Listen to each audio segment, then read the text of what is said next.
US Iran मुआहिदा, क्या ये एक नए अमन की शुरुआत है या फिर किसी बड़े रीजनल तबाही का पहला कदम? क्या अमेरिका और ईरान के दरमियान होने वाला ये मुआहिदा सिर्फ कागज पर महफूज रहेगा या इससे दुनिया का बदलता हुआ निजाम हुकूमत वाकई बदल जाएगा? आप देख रहे हैं दी वॉर अपडेट से साजिद हुसैन के साथ। ईरान और अमेरिका के दरमियान एक अहम मुआहिदे पर अभी बाज़ाब्ता दस्तखत भी नहीं हुए हैं, लेकिन तेहरान ने अभी से धमकी दी है कि अगर वाशिंगटन ने अपने वादों की खिलाफ वर्जी की तो इससे कुचल देने वाला जवाब मिलेगा। इसी दौरान ईरान की फौज इसराइल के खिलाफ भी जवाबी कार्रवाई की धमकी दे रही है, जिससे ये खदशा पैदा हो गया है कि ये नाजुक सिफारती कामयाबी कहीं जल्द ही खत्म ना हो जाए और खिते में बड़ी जंग शुरू ना हो जाए। ईरान ने अमेरिका के साथ होने वाले मेमोरेंडम ऑफ अंडरस्टैंडिंग से पहले ही दबाव बढ़ा दिया है और वार्न किया है कि मुआहिदे की किसी भी खिलाफ वर्जी पर तेहरान सख्त तरीन जवाब देगा।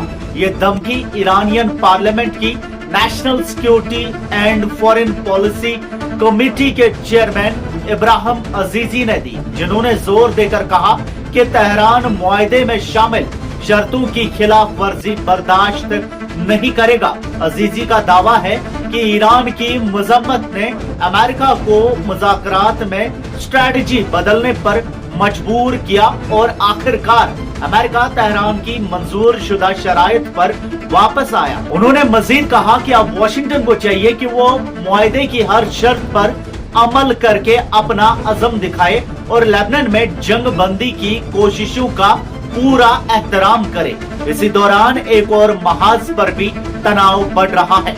ईरान ने इसराइल को साउथ लेबनान में जारी मिलिट्री ऑपरेशंस पर सीधी धमकी दी है। ईरानियन सरकारी मीडिया का कहना है कि अगर लेबनीज हदफ पर हमले जारी रहे तो इसराइल को सख्त जवाब के लिए तैयार रहना चाहिए। ये धमकी ईरान की सेंट्रल मिलिट्री कमांड खत्म अल अंबिया ने उन रिपोर्ट्स के बाद दी जिनमें बताया गया कि साउथ लेबनान में इस्राएली हमलों में 4 लोग मारे गए हैं। मजीद दबाव बढ़ाते हुए ईरानियन मिलिट्री ऑफिशियल्स ने इल्जाम लगाया है कि यूएस ईरान मुआहिदे के ऐलान के बाद से इसराइल ने 84 बार लेबनान सीजफायर की खिलाफ वर्जी की है। तेहरान का कहना है कि ये खिलाफ वर्जियां इस बात का सबूत है कि सिफारती कोशिश अभी भी खतरे में है।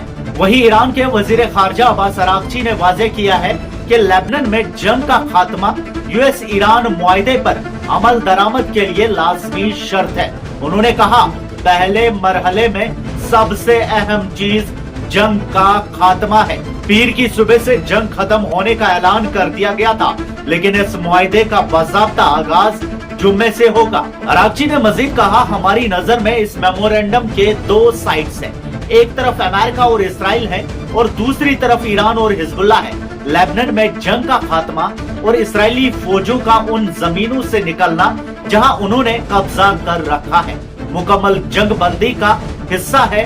अगर अब से इसराइल ने लेबनान पर कोई हमला किया या लेबनीज इलाकों पर कब्जा जारी रखा तो हम इसे मुआहिदे की खिलाफ वर्जी समझेंगे। ईरान और अमेरिका के दरमियान ये मुआहिदे इतवार को फाइनल हुए थे और उम्मीद है कि इस पर जुमे को बाज़ाब्ता दस्तखत होंगे, जिसके बाद आखिरी मुआहिदे के लिए मुज़ाकरात का नया दौर शुरू होगा। अब सवाल ये है, क्या ये सिफारतकारी वाकई खिते में अमन लाएगी या फिर ये सिर्फ उस तूफान से पहले की खामोशी है जो पूरे खिते को अपनी लपेट में ले लेगा? क्या आने वाले दिन इस कमजोर मुआहिदे की कामयाबी लिखेंगे या फिर ये तारीख के पन्नों में किसी नाकाम कोशिश की तरह दफन हो जाएगा? आपकी क्या राय है? कमेंट्स में हमें जरूर बताएं। मजीद न्यूज अपडेट्स आप तक पहुंचाते रहेंगे। फिलहाल के लिए इतना ही, शुक्रिया।